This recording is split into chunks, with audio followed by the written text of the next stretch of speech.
I'm just getting this set of bones ready for a customer in New Zealand that has ordered these from me, a set of distal limb equine bones. And I wanted to do a video on the distal phalanx, on the coffin bone, because there are a few things in here which are really quite interesting, and this will be great for my customer to be able to refer back to. So this is the last bone in the horse's foot, the distal phalanx. So this is the front view, this is a side view, and here's the other side view. So one of these is going to be medial, one will be lateral, depending on which leg that we actually are looking at. There's a few interesting things on this distal phalanx that I want to draw to your attention. The first thing is that it's not the same each side. If you drew a line right down the middle of this bone, technically we should get a similar looking effect. Now, we're never going to get exact because the whole body is not exactly symmetrical, and we accept that.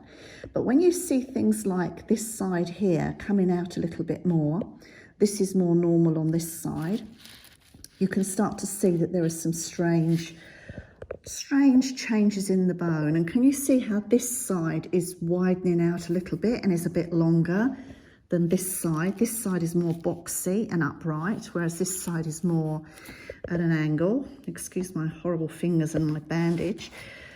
So when we look here, this looks relatively normal, this sort of look to the bone. I mean, there's a little bit of wear or, well, ossification or something happening around here, which we tend to see in bones as they age. Maybe osteoporosis. I'm not sure what term we should be giving it. And then when we look at this side, we can see it's a little bit different. That honeycomb look is a little bit more prominent, a little bit more of it. And we can see that there's a little hole in the back there.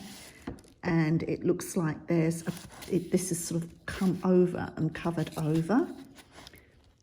Whereas this side, it hasn't, but then it's actually starting to grow outwards rather than going to join these two up. Can you see where they would join up in time? And this is the other side here where it's actually joined up.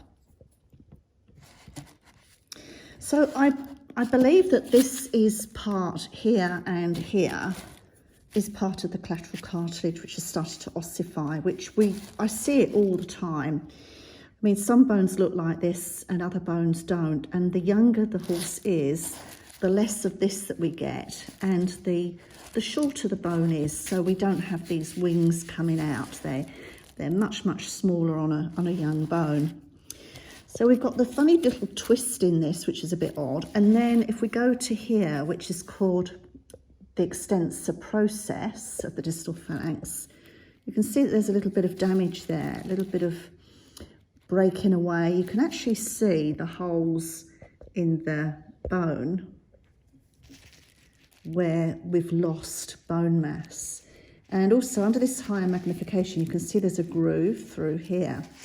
So this bone isn't a very happy bone, and I would have thought that there would have been a problem with the extensor tendon. This is where it inserts, and so this is quite common to see issues at insertion points. So this is odd. So maybe he had a problem with his extensor tendon, and that then led to an uneven, unbalanced foot, the way he was walking, and then led to this strange, odd shape, as if he was walking to one side. Or it could be that the foot was unbalanced and it was starting to change, and then it led to the extensor tendon issue at the top of the extensor process. So we'll never really know the whys, but all we have is what we have in front of us. So the bone that goes into here is called the middle phalanx, or the short pastern, or P2. And if you see, remember we've got this little groove here, and when I look at this bone here where it's going to sit in there, we have an issue. And you see this little dot in the centre of the bone.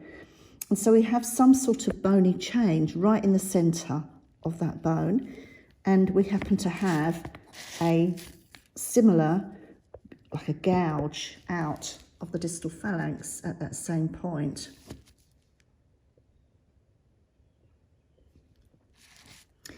So it's quite interesting. I love looking at bones. I love looking to see what's happening and try to work out what could have happened in their lifetime. And we'll never know, but we can have a bit of a guess by looking at the bones, by reading the bones and trying to work out what issues would have occurred. The navicular bone, well, it wasn't particularly exciting, I must admit.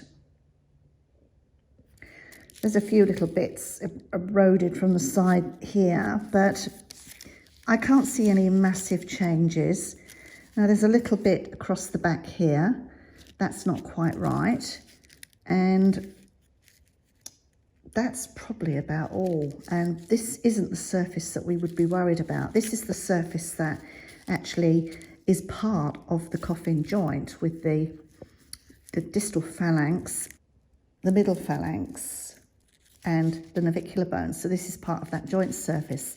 So the surface we're really interested in is this surface here, where the deep digital tendon runs or glides under there. Now there is a little bit of erosion here, not a massive amount, and if I'd had the tendon, I would have expected to see some erosion on the tendon, some fibrillation, some starting to break away of the fibres, and a yellowish pigment.